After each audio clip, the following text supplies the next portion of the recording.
check, radio check. Lurk at work is in the AO.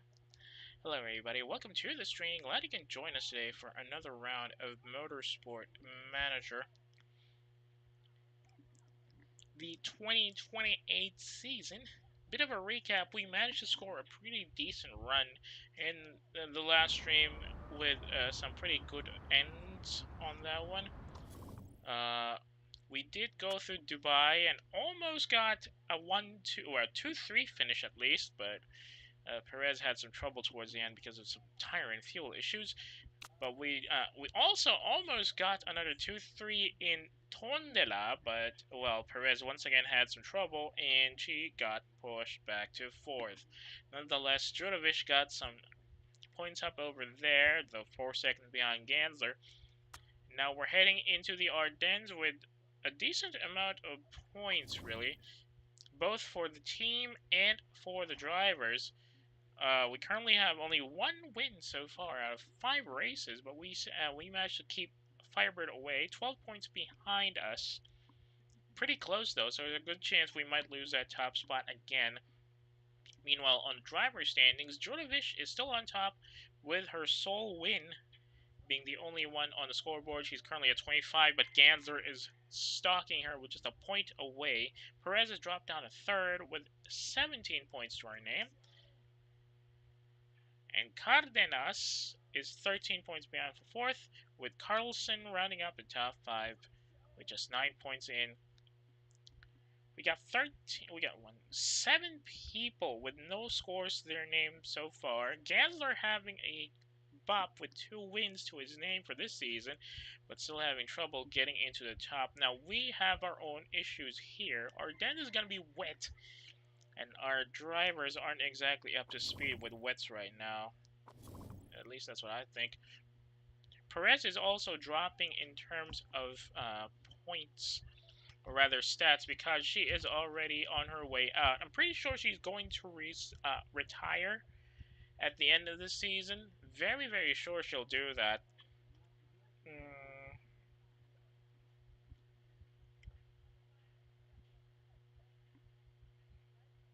But the main issue will be how we're going to deal with the extra support later, since we don't want to stay away from the top spot. We don't want to stay away from the top spot as much as possible, because if we do, we're very much going to lose our marketability, and that's not a good thing, especially when we're trying to expand our HQ even further. Which is why, as much as possible, I need to get a decent marketable driver soon. We could promote Assumpcio Areo Leonet, but her marketability is fairly awful at 53%, compared at least to Watson, or rather Perez at 79. And then we got Jurovic, who's at 35. She might be worse in terms of marketing compared to Areo Leonet, but she has better stats overall, I think. Alright. Yeah, she has better stats overall, as much as we want somebody with good marketability right now. I also need somebody who's a good driver, so that we can stay in competition for a bit longer and avoid being demoted. I also need somebody who's much smoother here, so that the tires and the fuel don't die out on us much faster than they should be. Anywho, we got 17 days until the Ardennes Grand Prix shows up. Our forecasting center is 7 weeks away from being constructed, and the new engine that we're getting ready for use for next season is 14 days out. Parts improvements are going well and fairly smooth, actually. I just need to get some of these guys up sooner or later. It's just a couple more days before the reliability jobs are done. Yeah, actually, just 1 more day. Didn't expect that to be finished so early. So I don't know how long we're going to be running today. I pretty much had to have I pretty much am still in rest mode. Speaking of which, I need to apologize about being late too late to finish what I had to do yesterday. I thought I was going to be finishing earlier, but circumstances did not permit that, and so I had to postpone the stream from yesterday. A bit of a failure on my part. Didn't calculate things as they were going to go. At the very least, it did give me a bit of a head clearing boost, at least after the disastrous stream from the day before. So hopefully, we'll be able to get through this one with a bit more focus, and maybe get some more uh, agreeable results, so to speak. I hope we could actually score a good rank again, since we're stuck behind top. We did get some podium ups at least, but I would love to get some more wins so that we can increase the marketability of uh, Judovic here.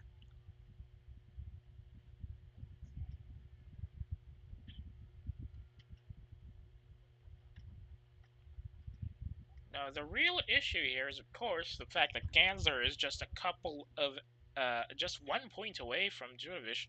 So unless Judovic can actually perform well in the Ardennes, we are pretty much gonna lose marketing ability for her. The problem is she doesn't have any wet weather capabilities, something that Perez is much more attuned to. And Assumpcio Arielenet doesn't have any driver traits, which would have been helpful if we wanted to put her in a boost up.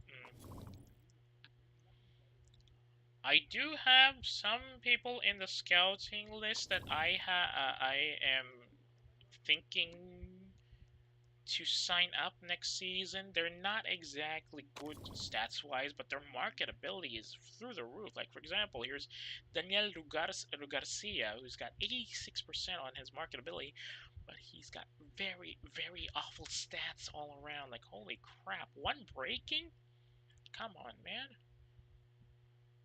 He still has a good amount of growth, though, or maybe not. He doesn't really have a lot of growth, to be honest. That's 2 1/5 of a star, maybe. There's also Josemar Huibers from the Netherlands, but he's only got 78 and he doesn't have bonus stats. God, fitness is 1? That can't be right. There's Niklas Stromberg, but no driver traits in the marketability is awful. Jonathan Benkat. No good for marketability as well. I'm just really looking for better marketable drivers. Stacy Cook, pretty young. Nah, marketability is still pretty low. I'm guessing 53 wants to be number one, and wants to be number one is a stat we don't want to be with. Because I put my drivers at equal status for balancing purposes. If somebody wants to be number one and they eat up resources from the other driver, that's not going to help our team. Oh yeah, I still have Jorma Jelonen, who's got 95% on his marketability. I might look into him, but the problem is he's already on his way out as well. 31. So he's going to be useless for long-term runs. We need somebody who's fairly young, still pretty decent in marketability, like this guy. I'll probably book him just in case. The problem is they usually have issues with being fairly high on the note there. See, they want good wages. At the very least, they want a good long contract. So no need to worry about it that much. The issue is he also has only one box on the patience meter. So if you make a bad proposal, there's a good chance he will kick you out right off the bat if you made a mistake there. Laurent Hulzega, nah, not too good stats, not much of marketability, and no traits we can take advantage of, which kind of sucks. We got Andrea Floridi, but she's already 37, which means she's on her way out. man, we can't really take advantage of pay driver boost like that. Ooh, she's dropping like a fly. Who else is good on this one? There's Ellen Esperson, only has 49% on marketability. Yeah, no, not a choice there. April Fawcett has been snatched up by Candlestick in the previous season, so we can't really get that. Agneta O'Carlson also got snatched up. We really can't work with her right now. Ellie Marsh was a choice, but she's already 30. And that investment portfolio thing is not something we can take advantage of because it's going to run out in 14 minutes, or 14 weeks rather. Who else? Andy Etwin has absolutely abysmal marketability. Not a good thing for us. Max Schmidt, halfway there. He's a pay driver, but he's a resource hog as well, which is not exactly something we can use right now. And then there's also the fuel hungry issue, which is not a good thing because we have very low fuel efficiency. Bit of a shame about that, really. Up here, Max Porter. Unfortunately, he's already 34 despite the marketability, and his stats are now dropping, so we can't really use him either. Rina Petri is also fairly old. Good stats, decent stats at least. The marketability is awful.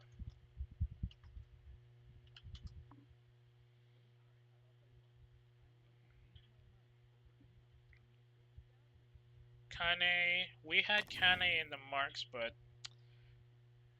Thornton got to him first, and I don't think he's going to join with us.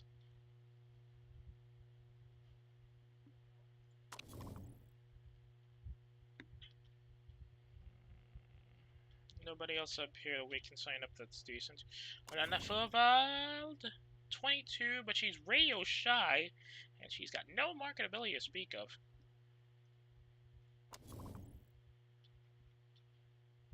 Oh yeah, we got Boris Vyhovsky out here too, but he's already 31, his stats have peaked. His marketability, while very high, does not sync well with the resource hog thing. Bit of a shame on that part. Linda Lorenz has excellent stats and good marketability, but she's already on the way down. I don't think she's gonna talk to us. Yep. She's a high stat driver, so she's not in the mood for an ERS talk in. Michelle Parker. Good marketability. Oh yeah, Parker's from Firebird, I forgot. We had a lot of fights with her. I don't think, yeah, she's not gonna join us as well. She just wants to jump up to something higher. And she thinks her skills are too high for the ERS to talk about. Rick DeGraff is perfect. Like, perfect in every way. Well, except marketability, he's only at 93%. But his stats have totally peaked. And I don't think he's gonna talk to somebody in the ERS either. Yep. Monster of a driver, that. Oh, hi, Chimera back. Thanks for dropping in. Sorry if, yeah. Sorry if you were wondering about the age thing. They don't really always drop at 34. Most of the time, they can also retire probably around 36. But around 35 in the when they hit 35 in this game, they usually start dropping in stats. Though there are very rare instances where that only happens at 36, but they retire almost automatically before you see a significant drop, which is kind of a bit of a gamble, especially with the drivers in the later parts in the later seasons, because they get more RNG than the starting drivers. So you got to remember that when you're investing in a new driver, especially when you're about to change staff. Oh, my factory staff are now idle because we've run out of stuff to do. Well, we can probably... There's really no point in improving the reliability of an illegal part you're going to use next season because the reliability stat doesn't really work. Or it doesn't really carry over. So that's a point. And that was quick. Okay, fine. Let's give you this guy. What's on the note? Nothing else. Week until the next run is up. What's the note? 22 laps. 11-12, so we can do this one stop again, but the problem is the weather. Very good chance that the weather will not be rainy all race. Good tire compounds, yep. Currently we have the best engine around, but the engine isn't the only thing important here. Low speed corners and acceleration are also points to consider. Yeah, sure, whatever you say. Well, I don't think you're gonna be with us next season anyway, so that sucks. What the heck? Okay, let's see what's happening in the top flight. Round 6 of 16 for the World Motorsport Championship, and Husted is still dominating, dominating podium, but not much of the points league so far. Makarova currently on top for Windsor Racing, scores second, gives her enough breathing room to get 2 points ahead of Husted there, and then Armoa from Boa Esperanza rounds up the podium for third. Now, Naito is nowhere near the top 6, which is quite a surprise, actually. What happened to him? He's down in 14th. Steinman now trying to pull away, though, with 39 points, but Scuderia Rossini is still snatching a decent second, 8 points behind. Really good chance for them to come back from this and pretty much kick out the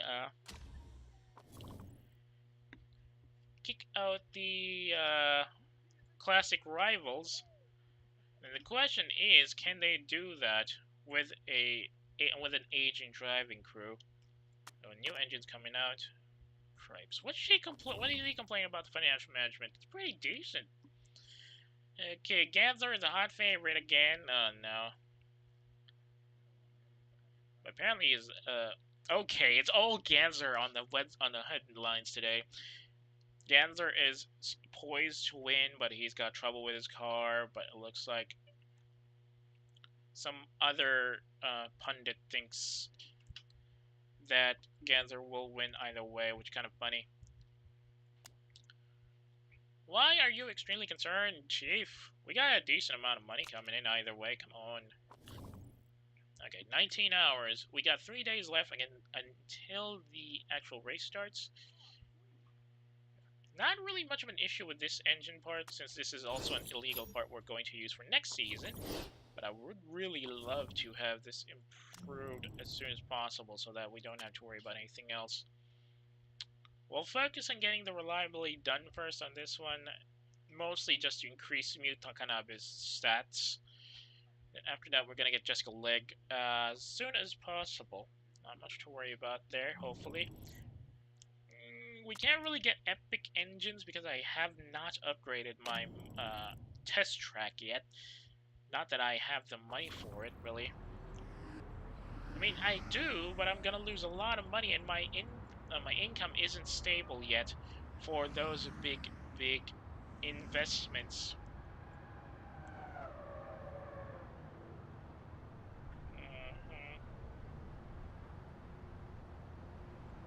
Oh, there's a car parked. I thought that was a car parked on the top of the sales office. I think that's a sales office, maybe?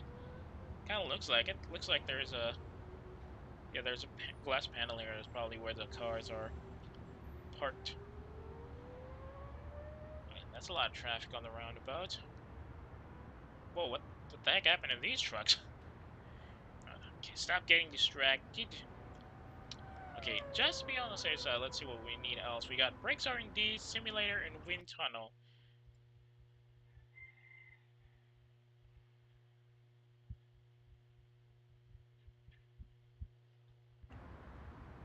So just 3 buildings left for performance, since everybody else has got one of them each. So we'll probably focus on that first. I don't know if I want to get the amusement park, because apparently it is awful.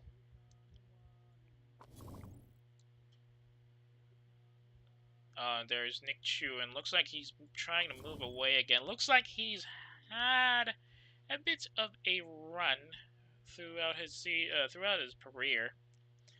Dragon Race Team, then ZRT Motorsport, then Octane, and then ZRT again, and then a bit more in Silva. But he seems to be not very confident about the run so far. His marketability is awful though. Dumb. Dang. Bit harsh on that critique there, game. I don't think I'm gonna sign him up. His marketability is abysmal right now. Okay, let's see. Who do we want? Second above? We can get money either or, but I think I'm gonna stick with Trans-Antarctic, and then we'll save this. We'll save this as an actual save.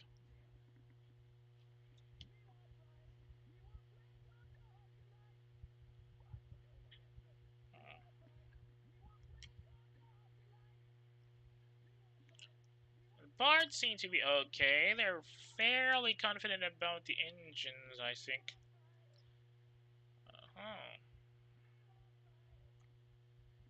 Now, if we can get better results here, there's a really good chance that Judovic will jump up in the marketability.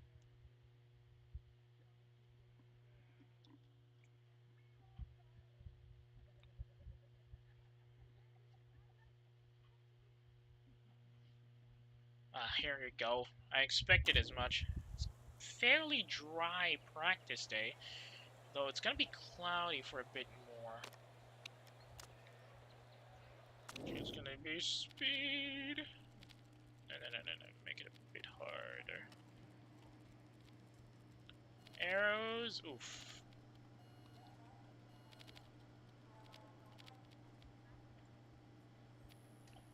That should be good.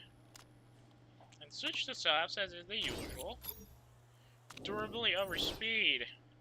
I know it's not exactly a 100% a good strategy, especially here when they've got a lot of better pit crews than us, but it's better than nothing at this point. I really wish I could get a better pit crew.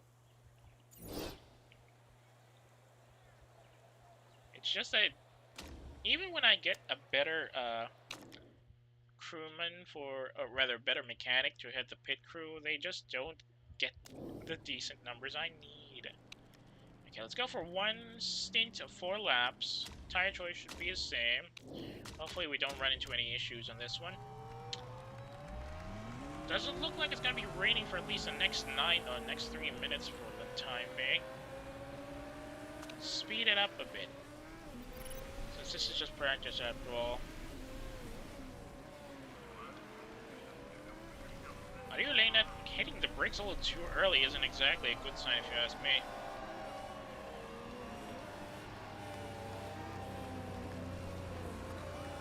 Doesn't seem like there's any problem so far, at least from what it's looking. Okay, good downforce on Jodovic's side of things. No feedback from Ariolena so far.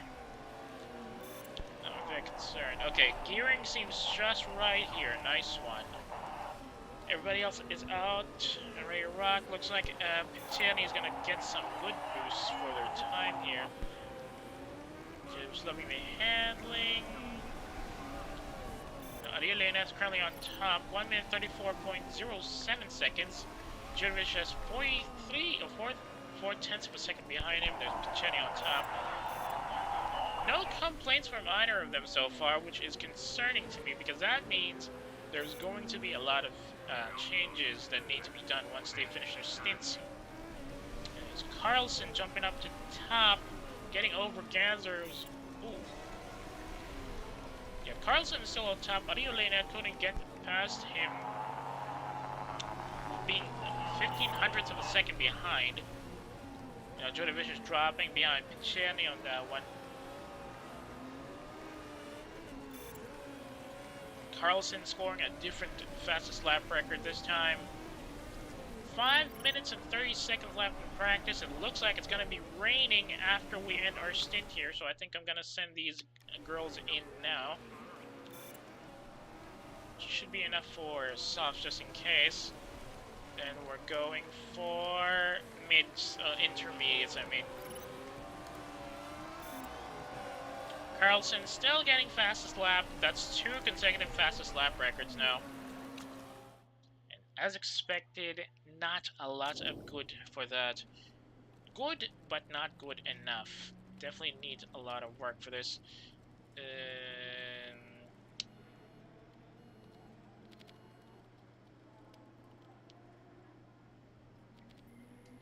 A little bit of adjustment there.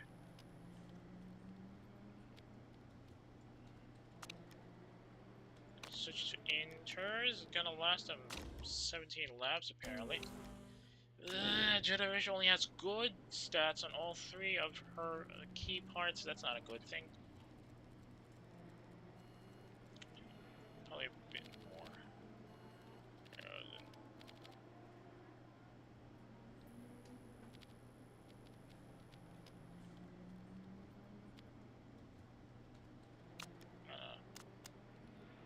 25 seconds to get this fixed, and then switch to intermediates rather.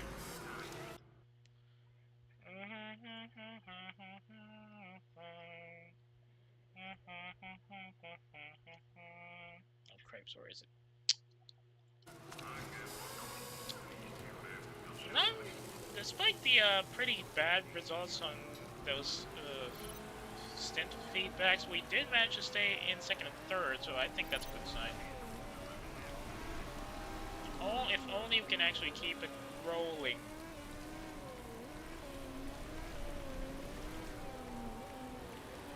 Or rather, if only we can get at least a couple of greens. Don't mind if I don't get any purples, just that we have a good majority of greens here.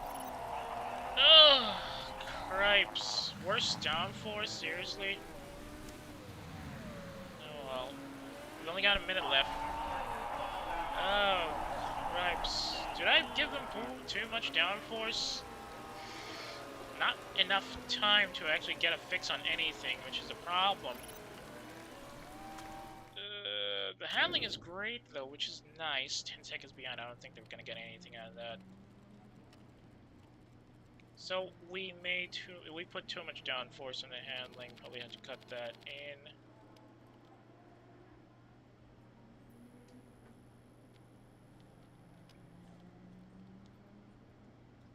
A bit more long.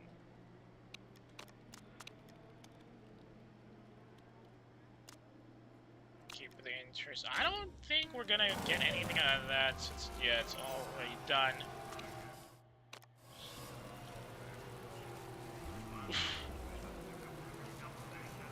Bit of a shame on that, but we're still on the good numbers on the timesheets. Definitely need to work this out a bit. Maybe we'll go back to the original setup that they got on the first stint, because that's the safest bet right now. But I'm not too sure that'll be helpful, especially since we're trying. We've been trying as much as possible to get better results than just second or third, just for the marketing. Yeah, our Carlson's definitely gonna rock this weekend. Cancer fan there, just wanting to race to start now.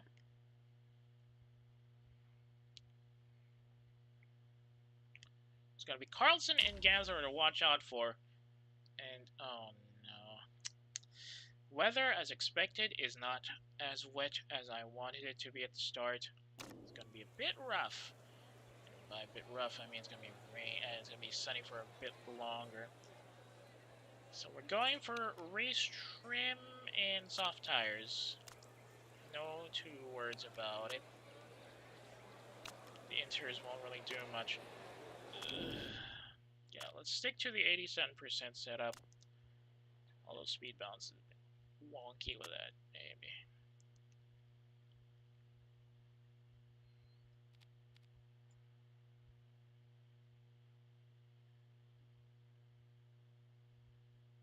Oh.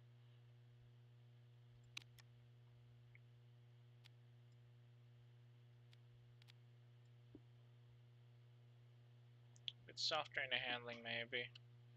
And keep the arrows as is. Then switch to softs. Fuel has maxed out at 18, but I don't want to drop the number, even though we've tried it sometime before. It's more like a placebo if you drive with a lighter car, at least in the lower leagues.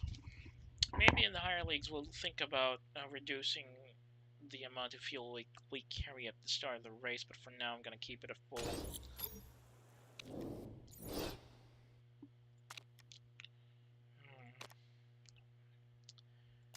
12 to 14 laps. Good enough, I guess, since we're going to try use 11, 12.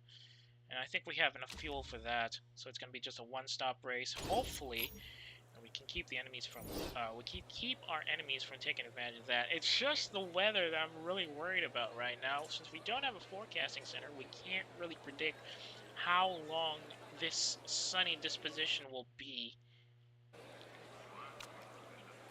Just to be on the safe side, I think I'm going to keep the tires in neutral and the engines in high for now.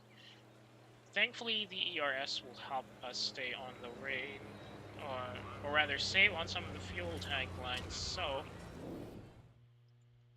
it's going to be keeping up over here. Unfortunately, because we're on top of the sheets right now, we're going to be all the way here in the back. Ganser only has 5 weeks left on his dodgy neck. Perez might have some injuries after this one, I feel. We won't let them use the ERS on their own for the first lap. We're going to be activating that first, and now we start the race. Perez unable to get past Carlson on that one, and now she's down to 19th. Although she's now fighting for way back to 18th again, now behind Ganser. A bit of a pile-up here, approaching this particular chicane, right after the not you-rouge. Now we're approaching the wavy network of S-turns here. A series of hairpins, really. Perez has somehow managed to maneuver through most of that, and she is now in 13th, although Ganser is still ahead of her. And Judovic has somehow gotten herself up to 18th, getting past Ramsey. Ramsey doesn't look like he's in the mood for fighting, and he concedes the 18th spot just after the end of those chicanes, or rather hairpins. Now there's Conclave once again on top of the sheets early on, 21 laps to go. Everybody is ready. There's already half of the drivers switching over to ERS. I think I'm going to give not Judovic. Let's go and give Perez a bit of a boost up, and then Judovic is going to go here. Then once that's done, let's let him rest. There's Perez, who's now up to 12, getting ahead of Ganser, but she is not going to stay there, I think. Judovic, meanwhile, is now 19th. Up front, Mazzoncini and Funker are fighting with each other, but Mazzoncini has a 3-second gap ahead of her competitor. Bit of a wide gap between Mazzoncini and Funker right now. Meanwhile, Judovic is still in the back, trying not to get mauled, but having a hard time at it. Perez trying to get some gaps in, but Ganser is sticking to her like glue. Neither of the Firebird teams have moved up to the front so far, which is bad because they're probably sandbagging for later. Here comes the consecutive S-turns again. It looks like Perez just had to lose 13th on an outside corner. Or just had to lose 12th, rather. On an outside corner overtake by Ganser. Coming in on a downhill series of chicanes. And Perez is now losing her tight connection to Ganser on that straightaway as we start lap 3. Judovic still in 18th. There's a good chance she might be able to come back into the race after this, as Cardenas is now only a second away from her. Not much of a breakaway in the mid-pack so far, but Mazzoncini and Funker are still in a great, or rather a world of their own this pace. Judovic still having trouble getting past Cardenas in the back, while Perez is still keeping Gansler, or rather, keeping pace with Gansler. Oh no, that's not good. Picciani almost got an overtake there. Perez getting a luck out and blocking her at the last second. Now down on the downhill hairpin. Here comes Perez trying to stay with Gansler, who's currently blocked by Da Silva Melo out there. Starting lap 4. Not much of a change between both our drivers. Picciani is really looking to get ahead this time, and she is driving super aggressively. Well, she toned down herself a bit. Looks like we are at the part of the race where most of the mid-pack will be trying to be a bit more relaxed. Oh, what the heck? That's Oligard sneaking past Picciani and snatching 14th just before the chicane. It looks like he will try to stick with his teammate now. Ooh, getting an ERS overtake there. Pushing Perez down to 15th as both Picciani and Oligard went for an ERS overtake on that run. Both of our drivers still trying to keep their ERS charges low for some reason, or rather keeping their charges in reserve for some reason. We're starting lap 5, and now Perez is having trouble keeping Carlson at bay. Both Ozu drivers have Etienne on the ropes by the looks of it. Oh no, Etienne is the other driver. We're talking about Oligard. Oligard is trying to keep the Ozu drivers from getting past both him and Gansler. And they seem to be having a bit of a go at it. Perez attempting to overtake the Ozus, but really having a hard time getting past both of them on the straights. Not much of a change on the chicane as well, but I'm seeing both of the Archer BMR drivers on the low drive for some reason. Judovic still behind. Ooh, she dropped down to 19th after that. That's not good. What the heck happened to Ramsey? Why is he all the way in the back? Perez still at 15. Can't quite get past Picciani on that roll. How about on this straightaway? Ooh, that's Judovic with a push on the ERS. Ow, that was a risky overtake. Almost ran off the road for that one, hitting the curb. But Judovic manages to use that to her advantage, and she is now up to 17th. There's Perez going for an ERS overtake. Really bad time to use the extra support, as that was an uphill. Ooh. Nonetheless, she managed to get one past Oligard, and she's back at 13. Trying to get past Etienne was a bad idea, as Gansler kept the outside corner blocked off. Now Perez is still stuck at 13th, and now she is sandwiched really badly by both the Firebird drivers and the other Ozu. She's back up to 12th, but I don't think that's going to stay long enough, as both Etienne and Picciani get a push up ahead. She's down at 15th, as is the usual.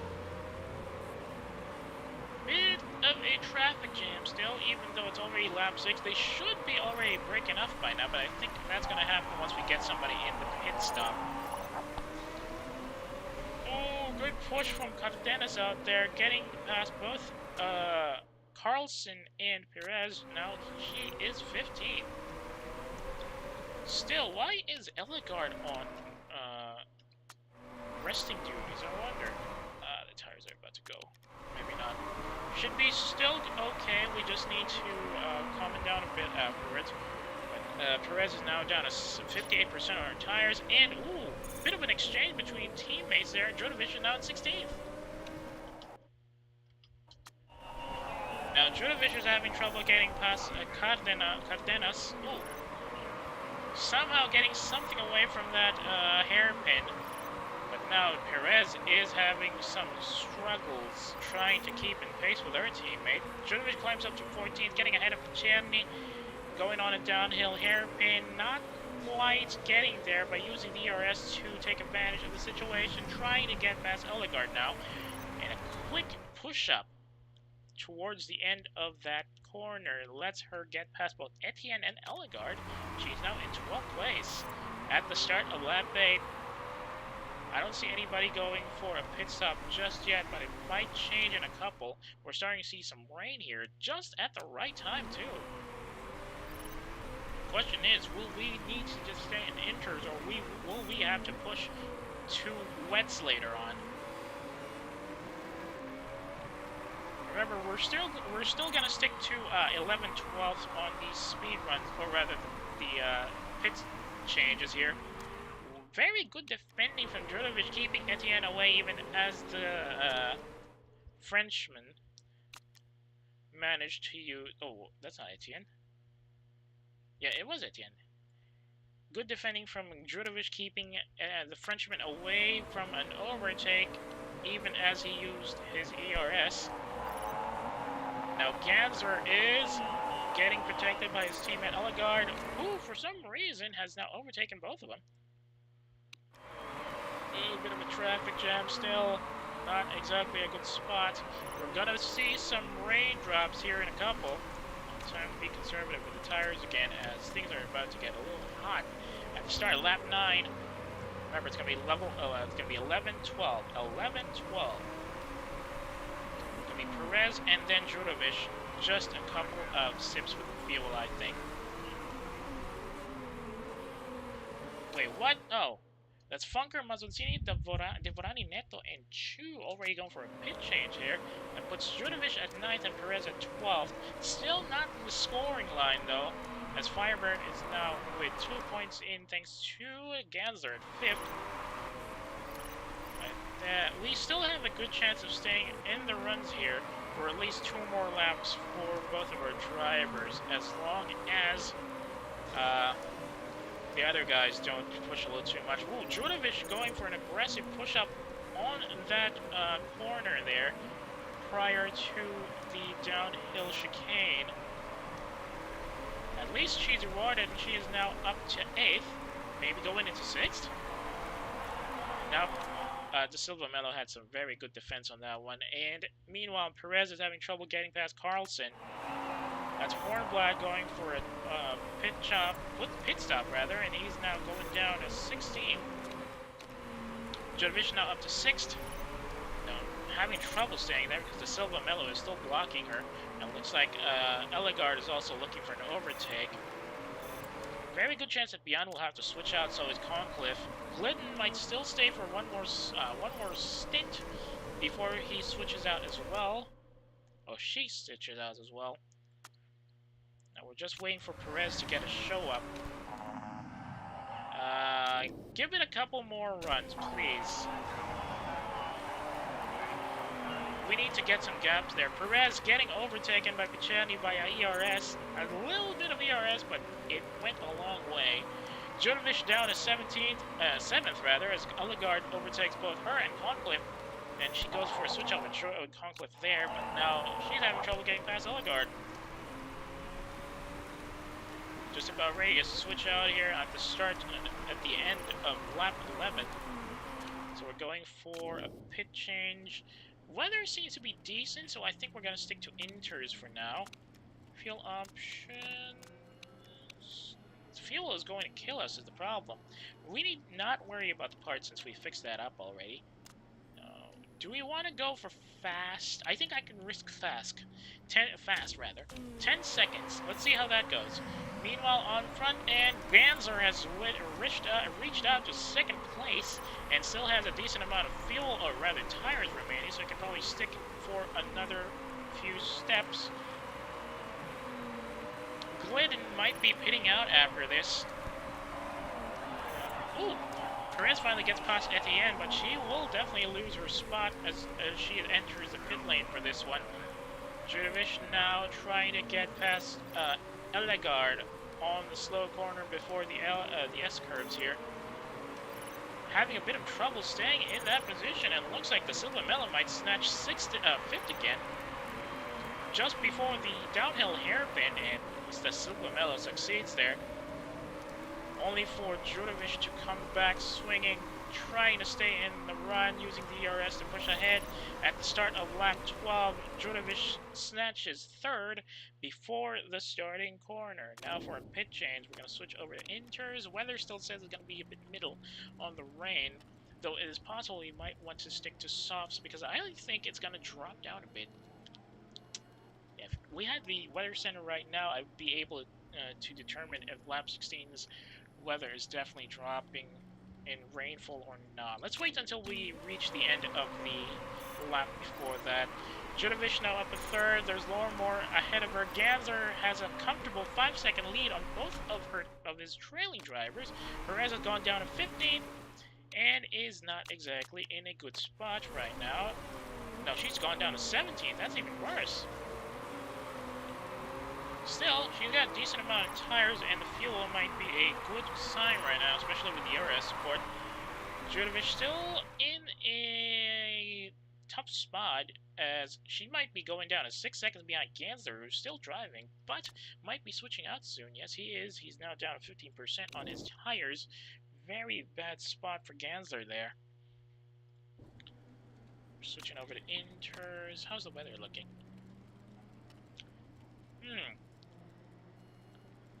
I mean, we can probably risk it. It looks like it'll drop around lap 16, so maybe if we can switch over to softs. Keep the fuel up.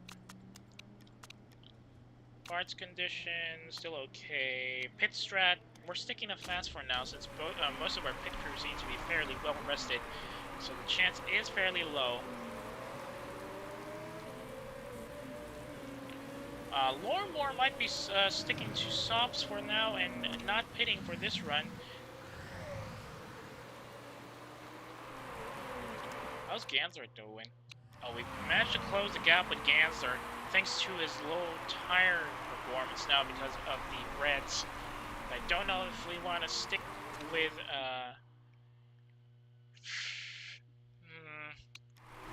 not much of a we don't have much of an image here because it looks like it's going down according to the wind or the water on track meter around lap 16. And it looks like the performance will still be okay at least, so we can probably I don't know, we still have 35%. Do I want to pit now? Yeah, I think I want to pit now. 10 laps to go. I think Ganser is about to overtake us again. Oh, we got ahead of Ganser for this one, but we're still on softs.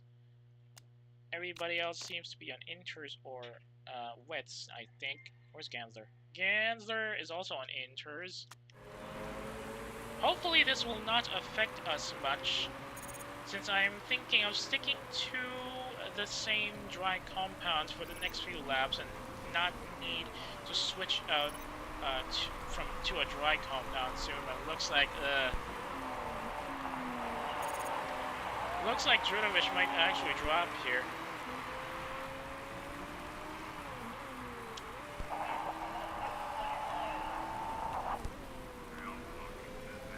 Getting really wet now, which is bad, real bad. I'll have to use the ERS for this one, I think.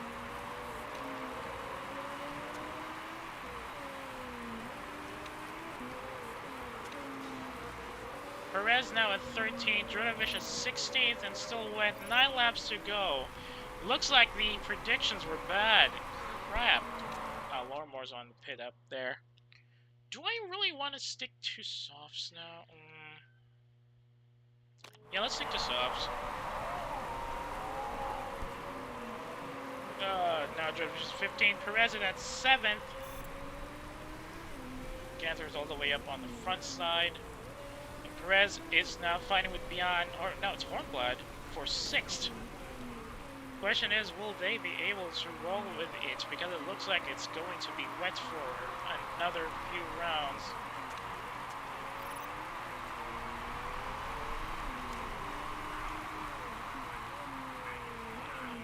This is a bit of a risk factor that I did not pick up properly. I thought it was going to drop down a bit faster, but it looks like it wasn't. Might have to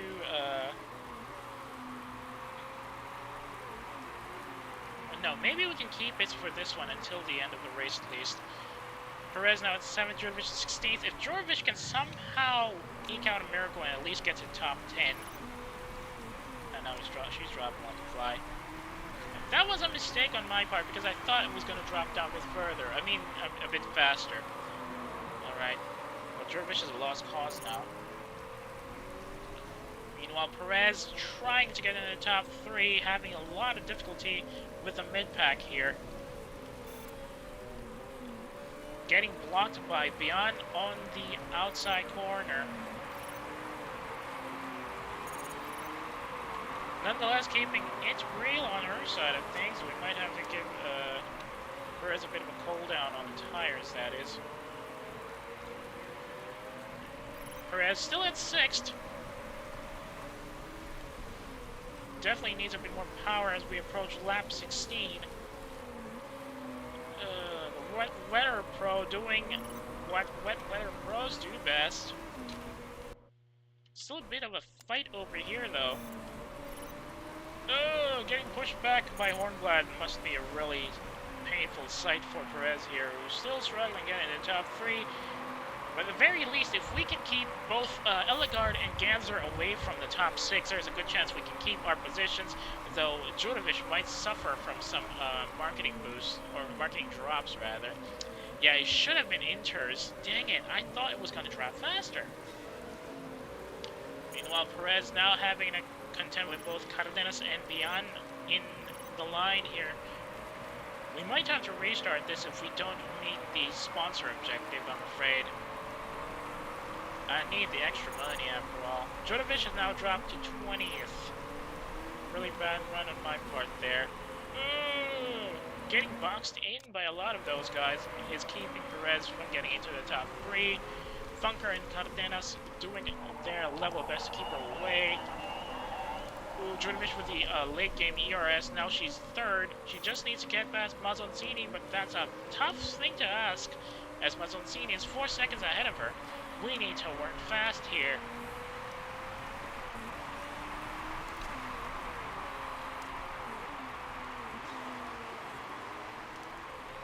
Starting to see some dryness on the track now.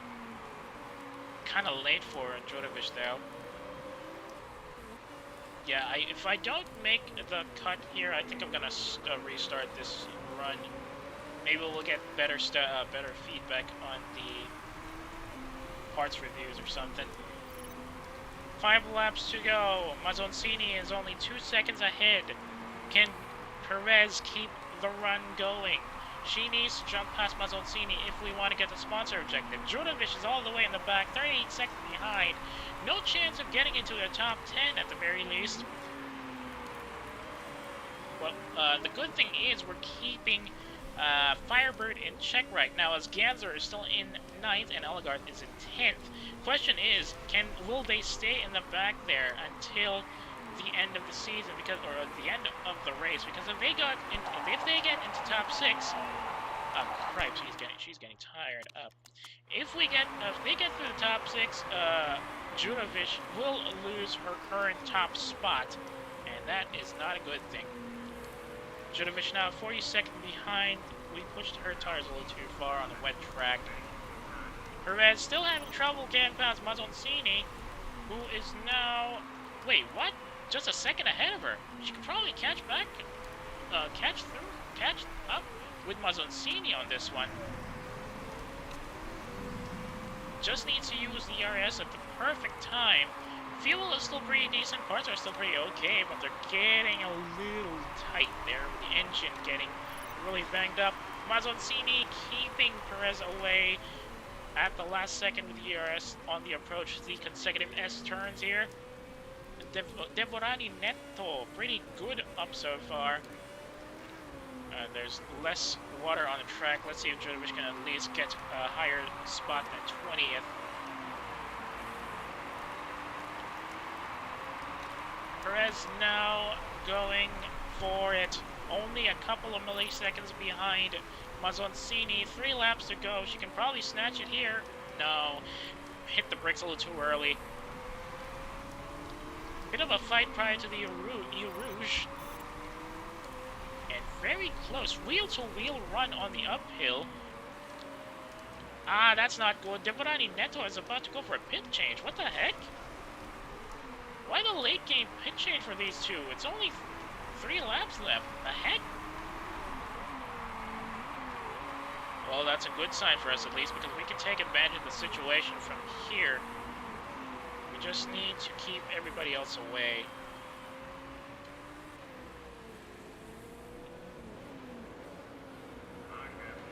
Come on. Judovic, 44 seconds behind nonetheless. I don't think she's going to be making any rounds after that.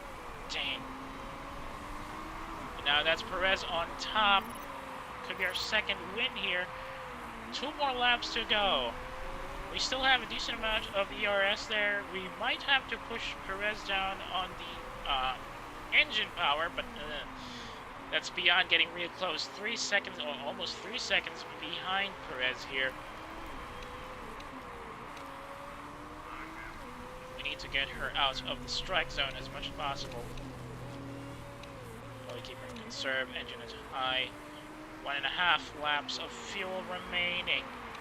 Let's probably put her down in medium at the very least. Damn track is damn. Nope, Judovic isn't going to get anything for this one. She's going to be in the back for the rest of the race. 1 more lap to go. Just a bit more, and there's a good chance we might win this for Perez. Oh, Perez might win this, I mean. Cardenas is now 4 seconds behind and getting closer. Perez needs to stay on the ball here. Otherwise, we might lose a chance of getting another podium, or pole finish rather.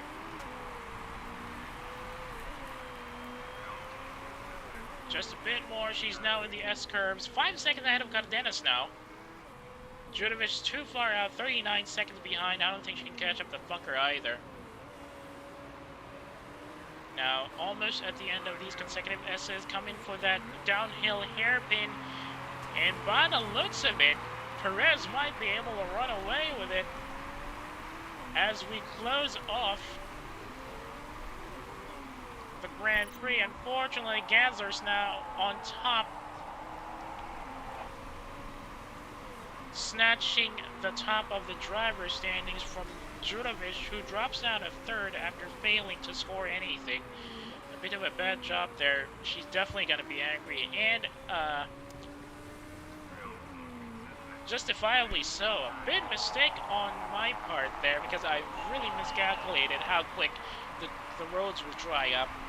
But nonetheless, we're still in a good spot. We just need to bounce back for this, for Judovic at least. But Perez will be happy with a domineering performance here in the Ardennes today. Let's see the numbers. Yeah, we're the only ones who kept Perez in softs. Or rather, Judovic. She is definitely going to be angry. I can hear it already in the newsstands. No rules broken, that's good. Concliffe once again scores fastest lap bonus, giving her enough points to giving her enough space for 2 points. Unfortunately, that does not give her enough space for ranking, so she is still 9th overall. Judovic will definitely be pissed, in fact. Gansler on top now with 27, paired with Perez. Perez was lower in the standings, so Gansler being on top is believable. Judovic being 3rd is not. I thought she was going to drop down a bit further. Very least, we did get a good overtake over Firebird team-wise, and now 17 points ahead of them.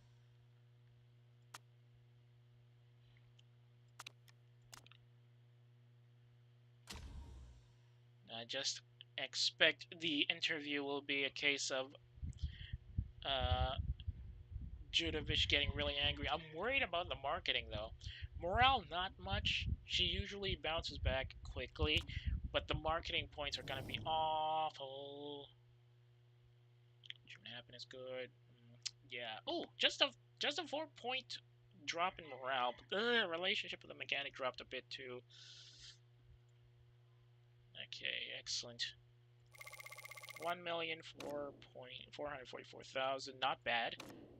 Could be bigger though.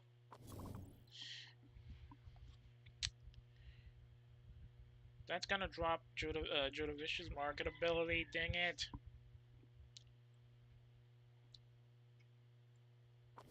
crew might need a change up there. Judovic dropped 34%. That's surprisingly low. Ah, good. Good thing they were focused on Perez instead.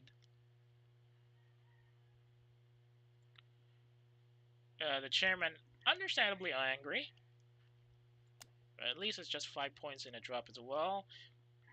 6.8 seconds slower than our season record, but we didn't have any mistakes, so I think that's good enough.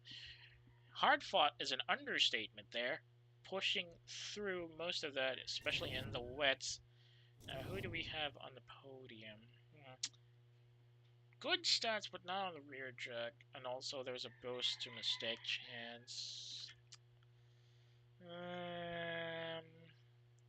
Yeah, no, I'm gonna reject you. I'm sorry, my friend. Do we have a decent amount of reserves, though? Let's see.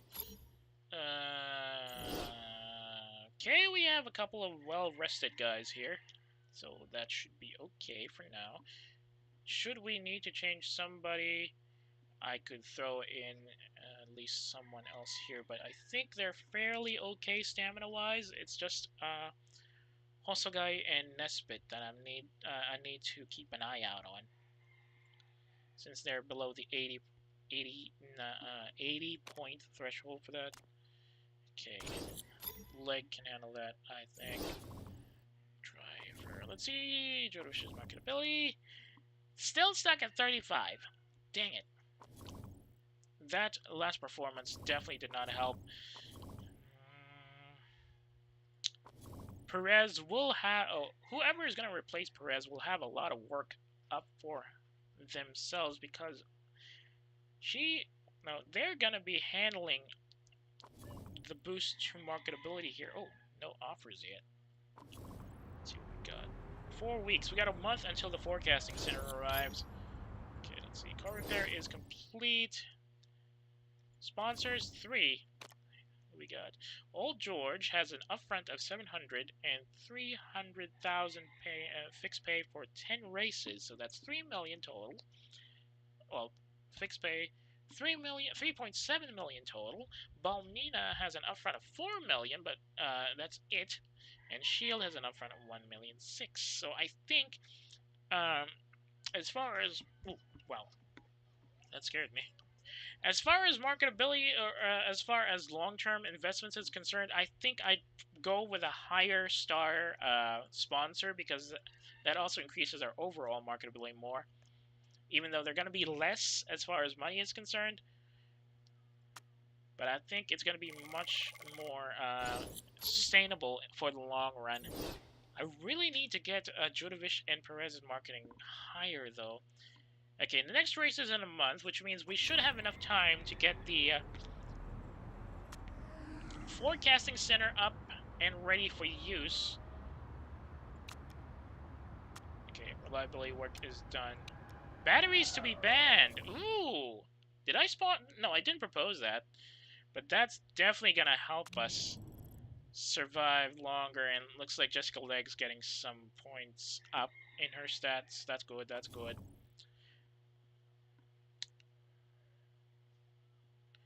Yeah, and I think it's not exactly a bad thing, mostly, but when it comes to using, when it comes to parts, or when it comes to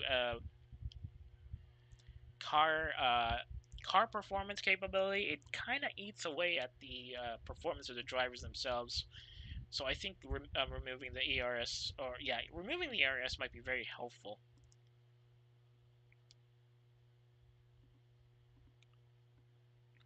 Although on the flip side, the ERS also provides a boost to fuel economy, because it acts as a backup power source to keep the cars rolling. So I'm not too sure I want to be against it right now, especially since we're starting to get a decent amount of income. So, okay, Drinks Company has approached us with a new idea. They want to create a hilarious little plastic figurine of Matilda Judovic and ship her with every crate sold. Merchandising. It might not be the most ethical money we've ever made, but there's a lot of it. Chairman's not gonna be happy. Jodovish will drop in morale. She's already pretty bad in the morale line, so to speak. Where's her morale list? 95, I think.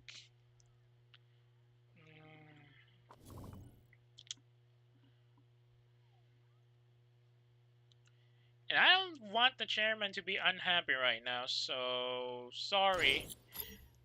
Much as I'd like the extra money,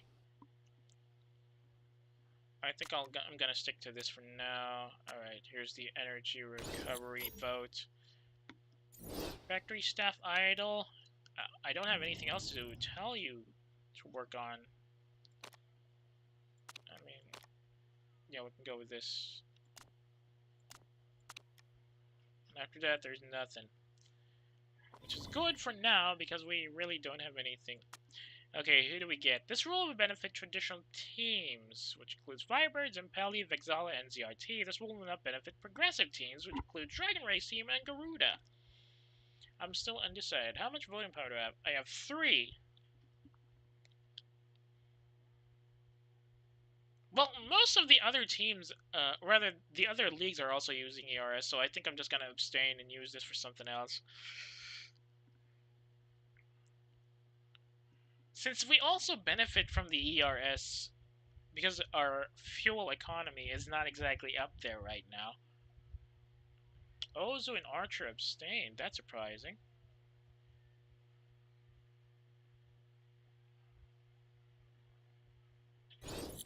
Yep. No more ERS next season. Looks like we'll have to play with the fuel tanks. What's the next rule up?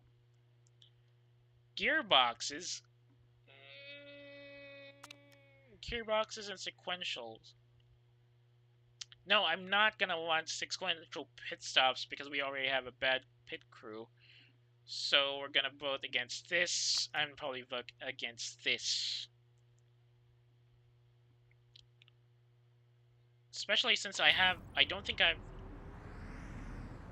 No, I do have the telemetry center at level 2 at least, but I don't think I want to spend it on that yet. Ooh, they're in the Cape Town races now.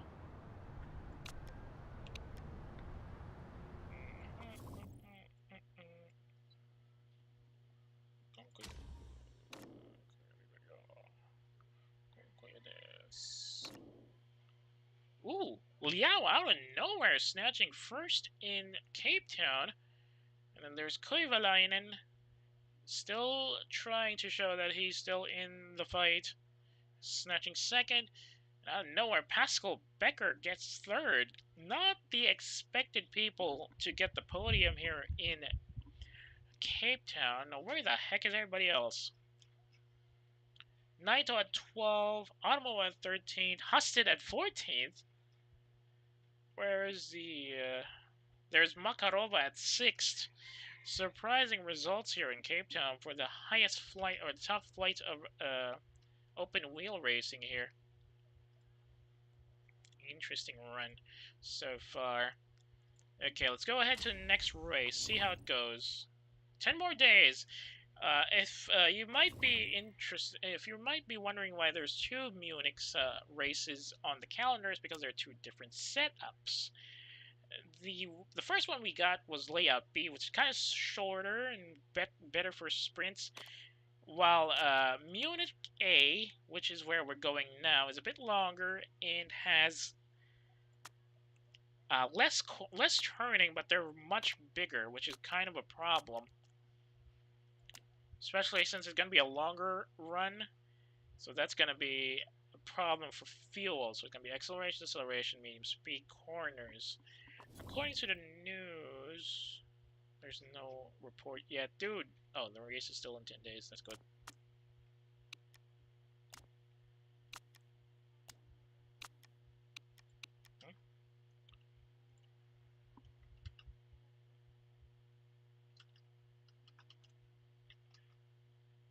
Lorimore hated over at ZRT. That's not good. Currently first, better than our target of third, which is not exactly something I'd like, because I'd prefer going down on the targets first. I'm I'm not confident that we can actually hold first towards the end of the season. Here's the report. It'll be a 25 lap race. That's not good. Lap record is 1 minute 26.54, and it's going to be a bit of a rain towards the race. 40% chance, even though the forecast says it's going to be sunny. We'll have to go for medium tires here.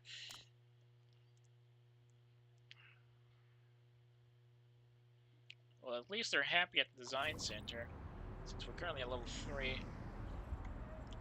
It's going to be a bit of an investment to upgrade all these parts to level 4 as well, which is why we need to get more money towards through the season. Staff's second best on the grid, not good. I mean, we can probably invest in the staff center as well, so that all of the other drivers and the staff can fix themselves. Maybe we can, although it's going to jump our costs to 147 per race.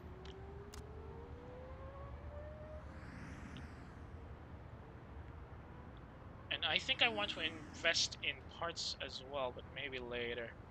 I think we can just go for this. Improve the stats durability a bit. Ow, that drops the number down a bit. Bit of a plateau there. Oh well, let's go ahead. Reliability work is done as well. No more jobs for everybody. Yeah, Gansler again, tipped to win the race. Perez is odds on to follow up her win in the last race in the Ardennes with another victory here in Munich, where a car is expected to perform very strongly. That's not good. It usually the reverse usually happens. Silva Racing will be hoping to see some improvements, as the circuit offers them a chance to pick up some valuable points, said Nick Chu. Unfortunately, I don't have any more jobs for the factory boys and girls since we've done everything we need.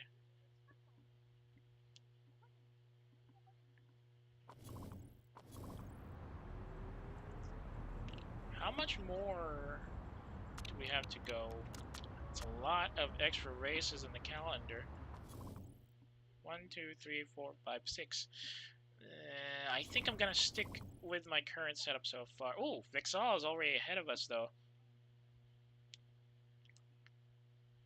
Do you want to get a new engine?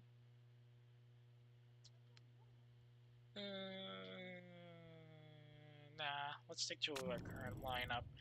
Vixal may have the best engine so far, but they're not really using the most out of it, I think. Carlson's up 5th. Where's the other Vixala driver? Kind of blind. Oh, Carlson and Beyond are currently 5th and 6th in the overall driver's standings. They did fairly well in previous one as well, but not enough to get them through the numbers. Okay, let's save it here as again. Okay, let me just delete these autosaves. Kind of forgot.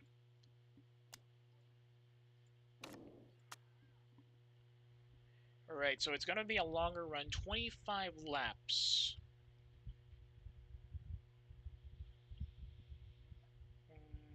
12-13? Bit of a risk there, especially since the fuel might be an issue, but there's still a chance we can actually stay in the fight if we go for the 12-13 line. Here we go. Round 6 of 12.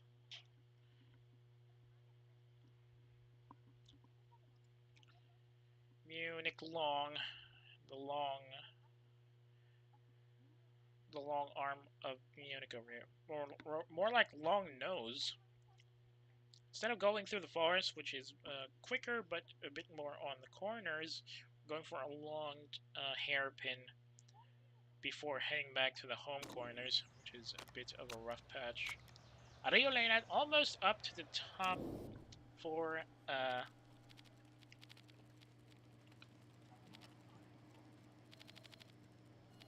her feedback step, which is very, very nice. Let's stick to mediums.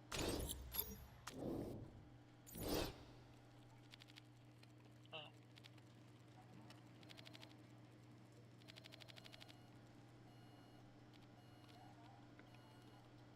Make it a bit harder. Yeah, like that. Medium. shall we practice? Okay, still the same set of race stints. 4 laps for 1 stint. Let's see if we get something good out of this. Weather doesn't seem to be having a problem. Wait! Oh yeah, I forgot. Did we get the forecasting center yet? I don't think we did. Otherwise, we'd be able to see what's in the 8-minute mark at the very least. There's the hairpin. And into the other hairpin before the home corner. Now we're starting the run. Let's see how it goes. Really happy with the gear ratios. Downforce feels bang on. Adio Leonet scoring the fastest sector again. Might change quickly after this. Yep, there's Judovic getting fastest sector 2. Let's see which of them will get the purple for this sector.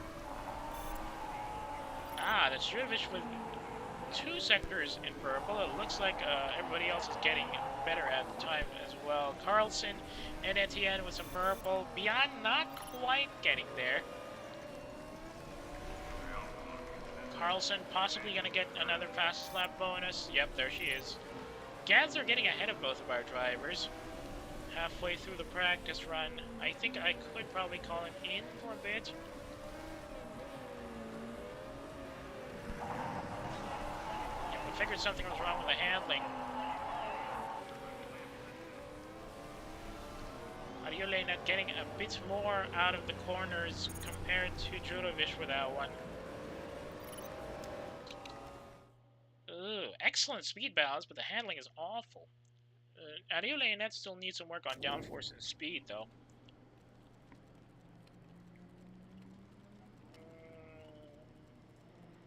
Probably needs some more acceleration, maybe. A bit more downforce.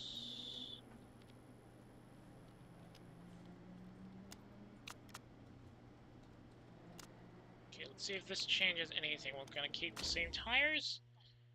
Judovic needs a bit more responsive handling on her side, so probably oversteered it.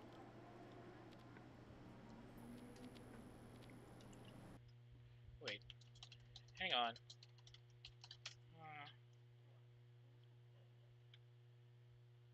Okay, let's just put it a bit longer, then keep the acceleration as is. Keep the same stance and follow through. Alright, let's hope they get some good feedback out of this at least, because we've only got 5.5 minutes left in practice, and I don't think they've got a setup knowledge at a high level yet.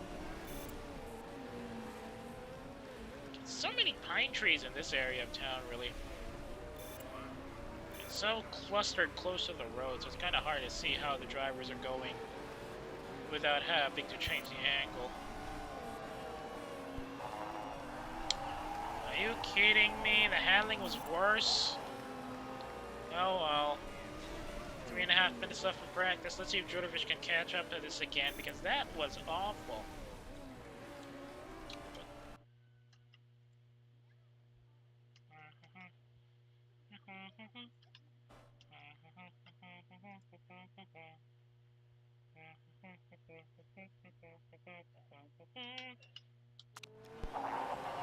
Alright, aero setup is way better on our Yolene side of things, which is good. And now we got purple on both Nace trim and setup knowledge. Or tire knowledge, at least. Okay, yeah, the handling is the one that's really putting us back. I hate how they keep it in backwards. Like, yeah, I need my tires to be, I need my steering to be a bit more responsive. Then you try to make it responsive, and they said, "Can we make it a bit like the setup from before?" And you're like, "What do you really want?" I wonder if the PlaySport is gonna fix that after the beta patch is over. I think the beta patch testing is done, but I don't know if they're gonna change anything about the feedback problem. Kind of annoying how things are different with that. Okay,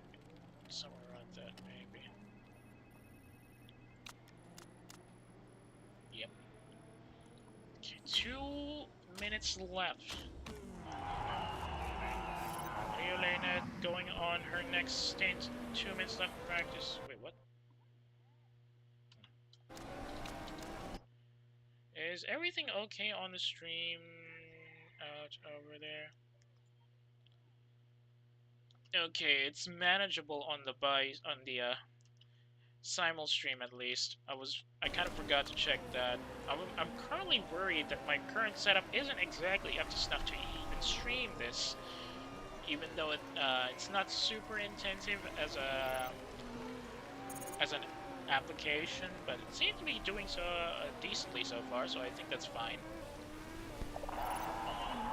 Okay, whatever you did at speed balance is working. It's much better. That's good. That's good. But we're still in the mid-pack, which I don't think is a good thing. Ideally, even when we were in the mid-pack, even with mediums, we could still stay in the top 5. And it feels much better. Perfect gear ratios. Nope, stuck in 7th and 9th, I think. Not a good sign for both of our drivers. With Carlson on top again for Mexala.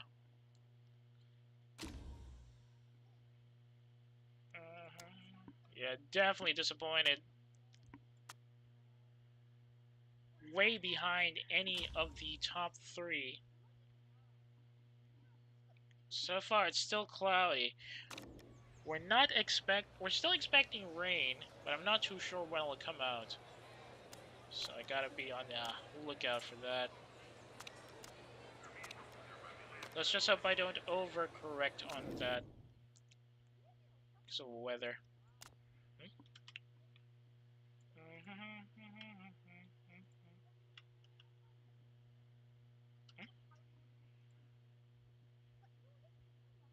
Wait, you can do that? Oh. Huh, that's interesting. Okay, we're sticking to mediums. Fuel should be the same. 25 laps and 20 laps in standard fuel tanker, so that's going to be good. Fuel options, okay. Car setup, okay. Fuel and tires, okay. That should be good. Such a 2 mediums as well. Fuel options will be okay for now. Driver strategy, we're going to stick to standard driving, or standard tire style, and then high engine mode. It's probably one of the few times we can do that, since next season it's going to be a bit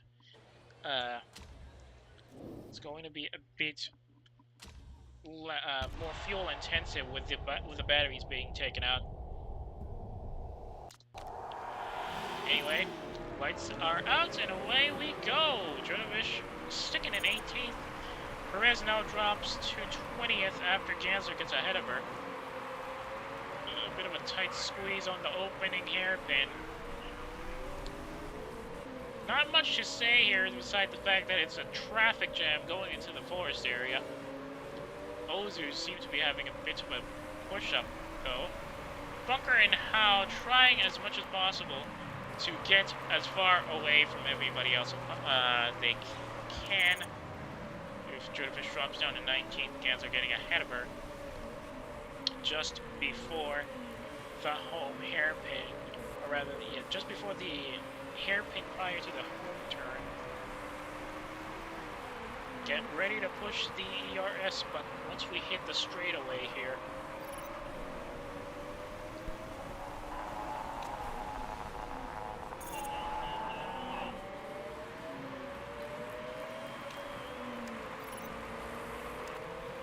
Right, that's Dronovic using the ERS to get ahead of her teammate. Back up to 20th. So it's going to be 12-13 with Perez maybe jumping in later. Maybe, maybe not. No, I think it's going to be 13-14 actually. With Perez coming in first. I think we have enough durability on the tires to last that long at least. Fuel won't be much of an issue since it's 20 laps, so it's going to be just a case of who comes in to change tires first. Our parts still seem to be okay.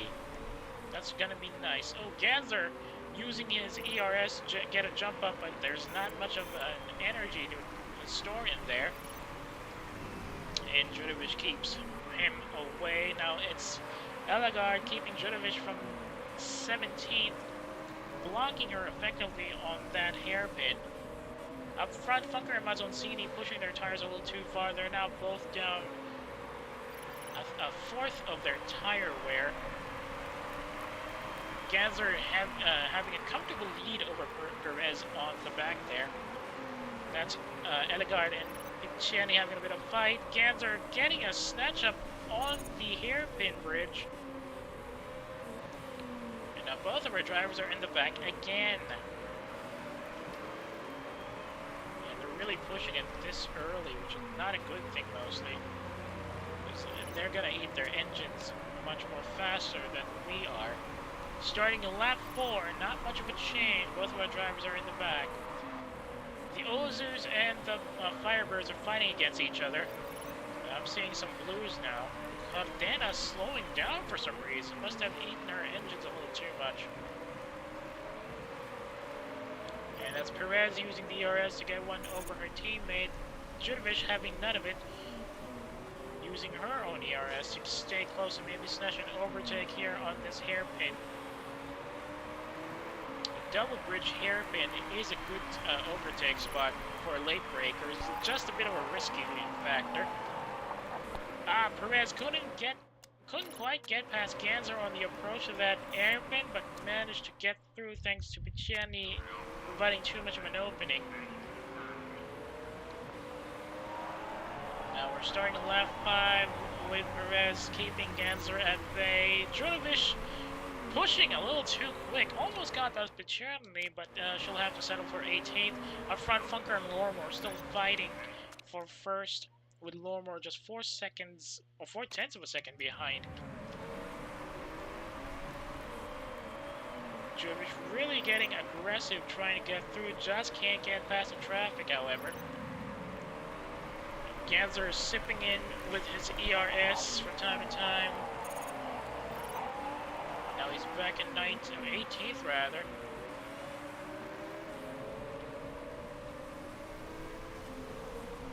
Not much to work with. Now a bit of an exchange between the teammates. Judovic managing to get back in via the inside corner, keeping Perez at bay. Now we're approaching lap 6, 20 laps to go, and the tires are still fairly okay in both of them. Tire temperature also not much to worry about, which is nice. Ganser still doing his level best to keep our drivers away.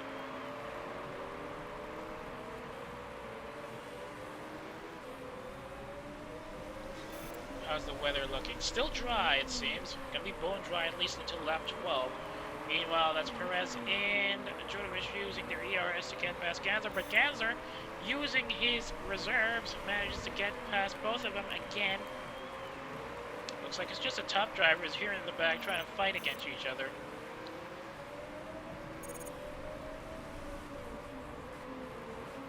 Vexala's best engine's not really doing much for them since they're still stuck in the middle for some reason. At the start of lap 7, you'd expect them to at least be in the top 5, but no. That's only beyond, and she's in top 6th. Perez complaining about not being able to overtake a teammate, as is the usual. We're starting to see some serious tire wear in the front over there now. Mazzoncini eating a lot of her tires, so is Chu.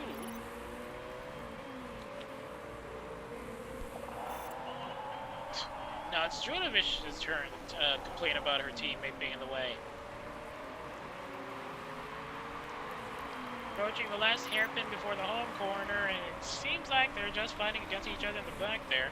Ganser with some pretty decent tire wear setup on his side. He's still probably around 70%, while our drivers are almost at 50. Which could be an issue later on, since we're still only on lap 8.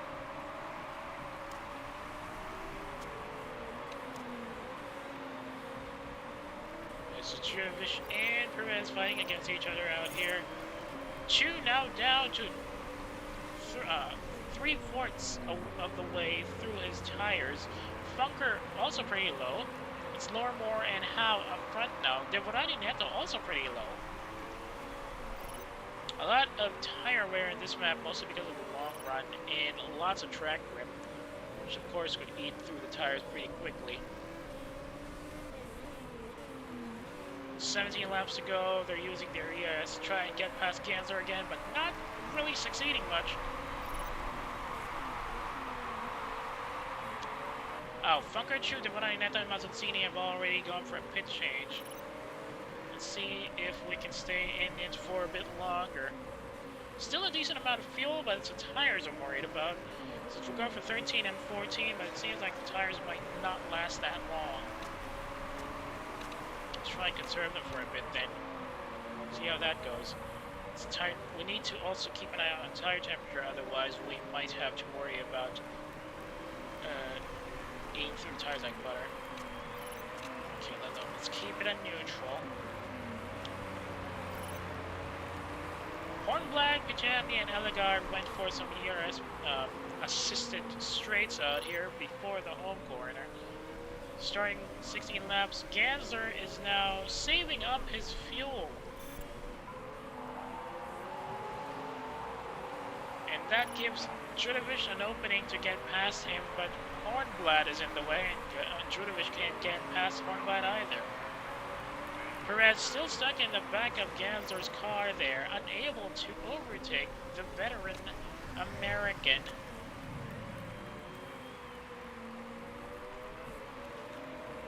We might see another set of changes here as we approach lap 11. Perez now down to 36, Judovic down to 44. Judovic trying to get past Hornblatt, just couldn't finish it on that slow corner. But managing to get an outside overtake on the home corner instead. She's now up to 8th as we start lap 11. Oh, that's another set of people getting a pit change. Switching to mediums before the start of lap 11 there. Not good. Perez is at 32%, having trouble getting past Lormo. Judovic now behind Elegard. There's the Ozu drivers up front also going into fuel conservation mode for some reason. Ugh. Ganser with a dirty ERS push, getting past his teammate, and now he's back to 7th. Let's see if he can actually make the most out of this overtake, though, as we start lap 12. 28% down on tires. Perez will have to make do. Jumping in at the end of lap 13. Hopefully she won't die.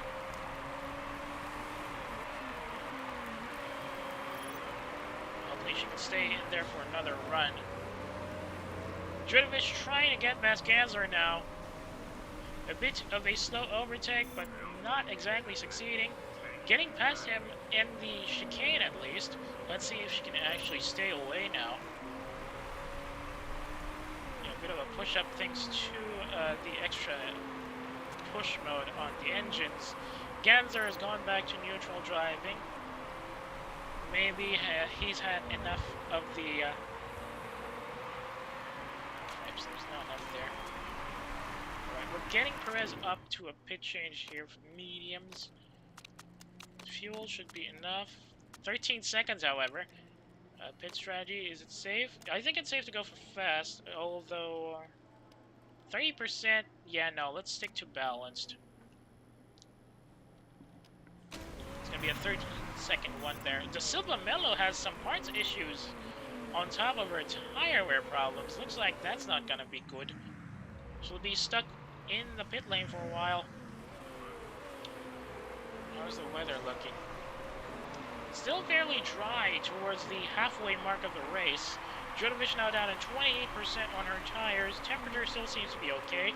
She still got 27% on hers. She could stay in the fight here for one more lap, and then we can switch them over. Okay, tires are graining. Let's push her a bit. That's Judovic with a 6th place run just before the home turn. Might also get somewhere out there. Yep, she's up to 4th now. Okay, let's go for neutrals for this one. And up that third, really good pace for Jurovic there before her time to pit in comes in. Dude, that's too much fuel. Parts condition still okay. Yeah, let's stick to balance. Rushing it has a 30% chance of an error, so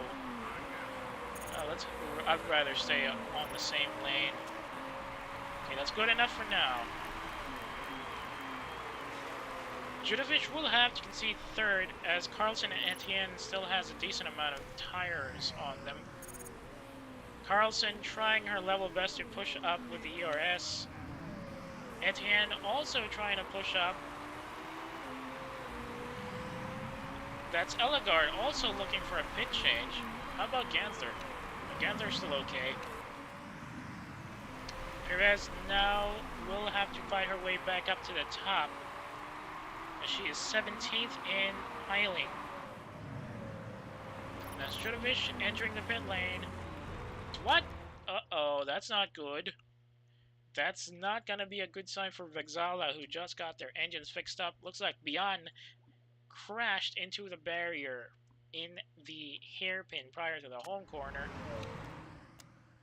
That's gonna be helpful for us at least. No overtaking in Sector 3 for now. Jurovic has dropped to 8th on the way out of the pit lane. Make that 9th as... she's going down to 10th as well. Better than nothing at this point. She's still in the mid-pack at the very least. She definitely needs work to make her work through, though. That's Mazzoncini just ahead of her by a tail. And Jurovic smooths through, though she will lose that spot again as Mazzoncini is now pushing ahead of her a little too much. 15 laps to go. That's Concliffe with a push. Carlson has gone for a pit change. I don't think we can catch up to her. Yep. Carlson is still at second. 10 laps to go. I think she might be able to get past here. Jurovic with the ERS push, getting blocked by Mazzoncini on the way in. Now I wonder how everybody else is going to roll out here.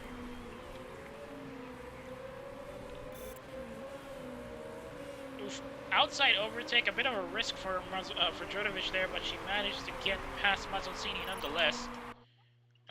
Okay, how do we have runs here now? Now it's only Concliffe who's ahead of her. We need to at least get into the top 2. Though I'm not sure that's going to be easy. 9 laps to go. Lormore and Carlson still ahead. Question is, can they stay? Will they be able to stay up on top there? Etienne getting fastest lap, but he's still in the back.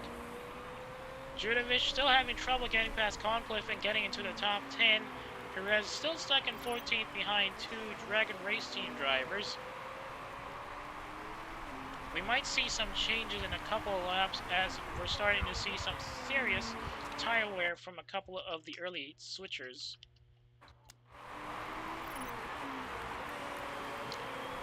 Oof, that's Concliffe with an ERS push trying to get away. Perez gets an overtake on that double bridge hairpin thanks to some ERS spinning as well.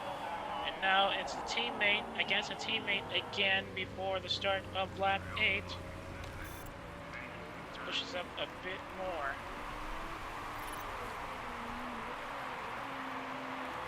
Hang on, let me double check my simul stream again.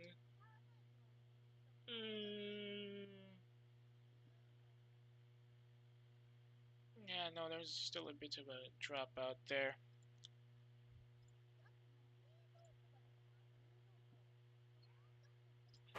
Alright, still fairly decent up on the other side, just double checking that.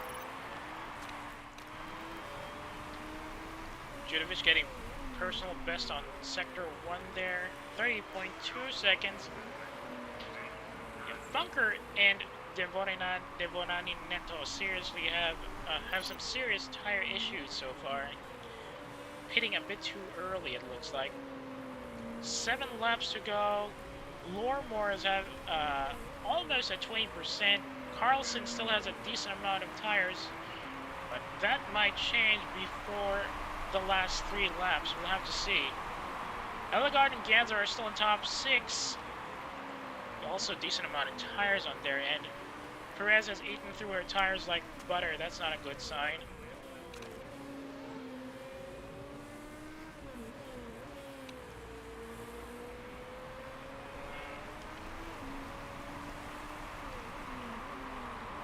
Still a bit of a gap with the top 10 here. Drulovic somehow having trouble getting ahead of Concliffe.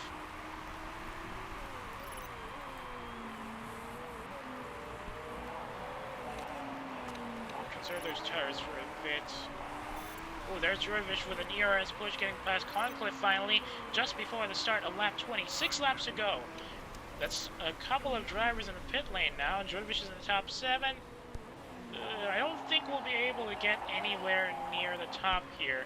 Firebird might get their 12 points unless some weird happenings, some weird changes happen within the next 6 laps. Cardenas just a bit more. Oh, that's not good. Ramsey has gone and crashed himself while in the forest. And the Canadian will be beating himself up for that one. He pushed himself a little too far just because he was in the mid-pack now. Oof. Perez now having trouble staying with Lormor and Concliffe, who got ahead of her on the the exit of the pit lane.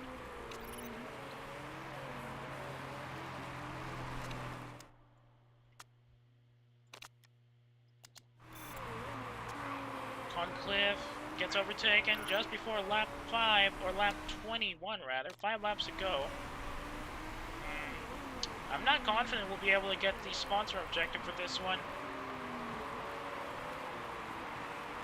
Looks like Carlson and Ellegard still have a decent amount of firepower to deal with us. The tires are also fairly decent out there. How's the weather? Nah, it's gonna be dry until the end of the race. Now Lormor is looking to get back into it with his soft tires, or her soft tires rather, pushing a little too much.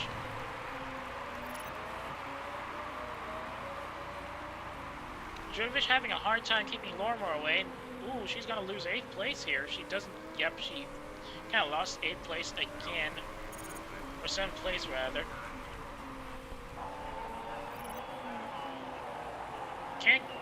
Can't get a lot of acceleration on that inside turn. Ah, Concliffe ran wide? That's not good. Nope. It's only 4 laps to go, and the other guys up front still have a decent amount of tires, which is not exactly what I had in mind when we went through this. Still a lot of excess fuel at least. It's the tire wears that are really giving us some worry here.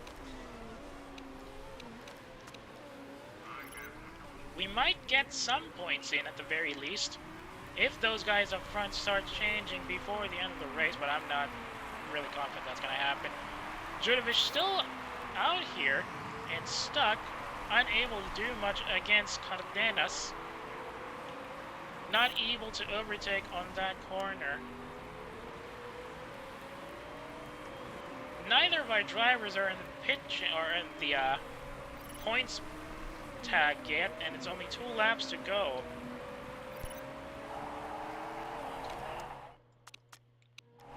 Why does Perez have tire problems? Ah, Drulovic is about to go down to 8th again.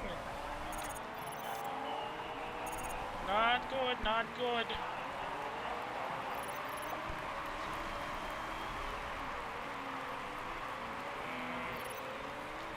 Yeah, now we won't be able to get any points out of this, I'm afraid. Final lap, and I don't think we're going to be able to get anywhere. The other guys also went for 1 stop, but their tire durability is a bit better than ours, which is kind of sad.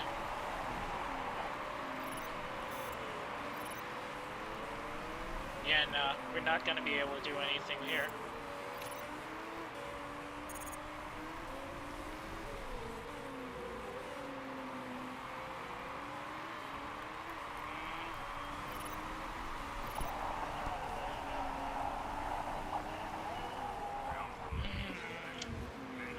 That's a double whammy for Drudovic here. 20th in the last one, 9th here. Neither of our drivers managed to score a point. But we're still in the championship standings, though Gansler is now way ahead, and Carl O. Carlson will definitely be happy with that result. But that's tempered by the fact that her teammate kind of crashed as well. Let's see if things change from here.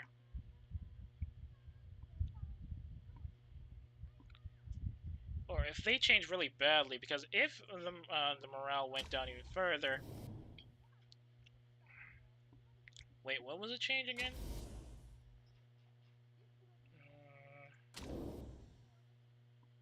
Nope, still the same. But now Firebird MRT is only 7 points behind us.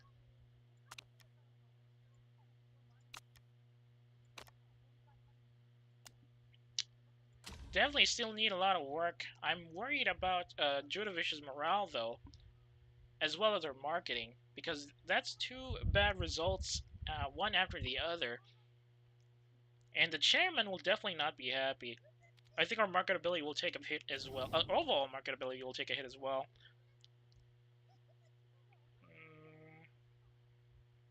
Driver morale went down. Marketability went down by 10%. At the very least, Jovic got some points out of that, so I think we can go. We still got 125 out of that, so that's not a bad run, all things considered. I wish we could do better. And construction is complete. That means the weather forecasting center is now good. We can use that for next time. That's gonna be Guildford. See the news. 41:38, not good. Yes, what's the interview about? I'm very happy with our current drivers, really. Okay, slow pit crew, but we had no mistakes, which is good. Let's see who else is on the pit crew change line up here. Fairly decent. Sorry, I'm not in the mood for you. Also you. Well, everybody else seems to be decent so far, so let's keep them on the reserves list. Forecasting center is now up. Let's keep it at this for now. Staff center will be complete in how many days? Staff center will need 4 months to be complete. 4 months, that means... It's currently July. Should be in time for at least a couple more races. Anything else we need to do? I mean, we can probably get better engines. Our current engines are... Well, we can go for better engines, or we can work on... one great engine. I'm just gonna go for one great engine. That should be good. So, top speed.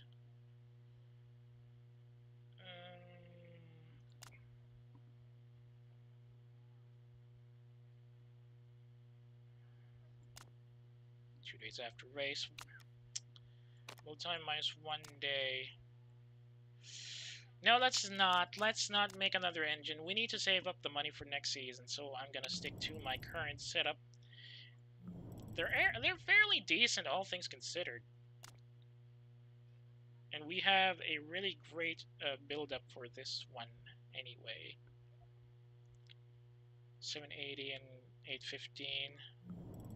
Although we're currently second behind Vixala on the engine output boost. Nonetheless, that might change once the next season rolls in.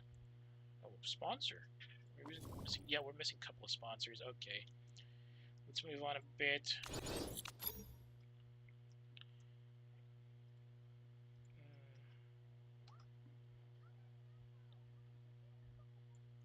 Why did I click that?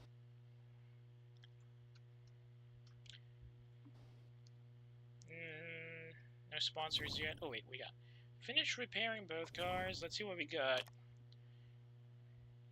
Not quite into Northern Harbor, sorry. Okay, how about these guys? We have Cortez, Kashima, and Bango Barbecue. Cortez provides 500,000 upfront with fixed pay of 400,000 for 15 races, so that means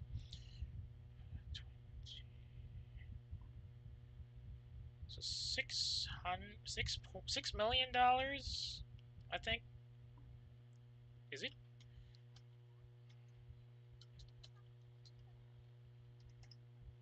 Yeah, that's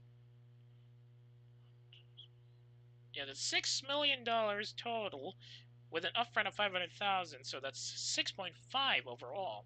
Kashima, yes, shorter deal length, no upfront, lower fixed pay. Bango has 11 races, but they've only got one upfront of 1.5. That's really bad. So we're gonna stick with Cortez. Now I'm gonna have to wait to see if slot 3 bonus is better. That means we've lost the higher ranking bonus. Got no options here. Sangju? There's gotta be another one, right? No, I don't have in the mood for that. Let's see if we get another sponsor. One more sponsor offer. That's gonna be the last one. Cupcake Races. First or nothing. 5 races with a $400,000 upfront and a bonus of 1.5. I think we can risk it. The next few races are going to be easier, technically speaking, since I think Guildford might be much more manageable than Munich. Well, that's the hope, at least. Much as I'd like to find that out now, I will have to unfortunately call it in for the night because I got something else on the pipe to work with. So, sorry for that. Nonetheless, I would like to thank you for being with us tonight. A bit of a rough patch on the road, but nonetheless fairly decent results all around, especially with what we had to work with here. Maybe next time when we roll back into this, it'll be a bit better again. But it's gonna be, how shall we say this, a hit or a miss, especially with some of the other drivers getting much better than us again. Still, we still have a lot of racing to do, and the next season is still way down the road. So there's still a lot of work we can work with, and possibly we can come back and get our drivers back on the top of the podium. Though I'm more concerned about marketability, really. Sorry. I need the money. We still have a lot of preparations to go to if we want to go up into the Asia Pacific Super Cup and later into the World Motorsport Championship, which is why we need the best or most marketable drivers right now. And to get that for the time being, I need them to be better at results. So there's going to be a lot of work coming for us next time. Anywho, if you got any complaints or violent reactions about the stream tonight, I would really be grateful if you could drop me a line on my Twitter or my Pixiv. If you got a hankering for older streams that have expired here on Twitch, you can always check the VOD archive. Well, it's now the Simul Stream archive, mostly. Lurk at Work on YouTube. That's work with a U instead of an O. By the way, if you're currently checking the VOD, thanks for dropping by. Sorry that was a bit short, and we didn't really get a lot of results there. There's a bit of a seesaw with a championship win, or a Grand Prix win on the first one, and a bit of a mid-pack finish in the other. But it can only go up from here. Hopefully you can be with us on a live stream next time, but if circumstances do not permit that, that's fine. As long as you can check the VODs, that'll be good enough. I hope you also drop a couple of lines on the comment section just in case. A lot of the VODs of the channel that might be interesting for you too. Speaking of the channel, if you got a friend who might be interested in the stuff I stream, or who just wants to complain about PNG streamers in general, I would really be grateful if you can share my channel with them. Twitch.tv slash lurk at work, and also same name, lurk at work on YouTube. If you're more of a YouTube guy, that is. Well, that's it for me. Lurk at Work is now RTV. If you are still in the mood for a stream tonight, since I think it's still a bit early, I can probably send you over to somebody who's doing another another run of a fairly new group co-op game. I'm not too familiar with this. I feel like it came out just very recently. So if you're interested in that, I can send you over there. But if you're not and you're heading out for the night, I hope you enjoy the rest of your weekend. It's technically almost Saturday, right? Like, once again, to thank you for watching, and I'll see y'all when I see y'all. Good night for those that are heading out, and stand by for those that are about to be sent over.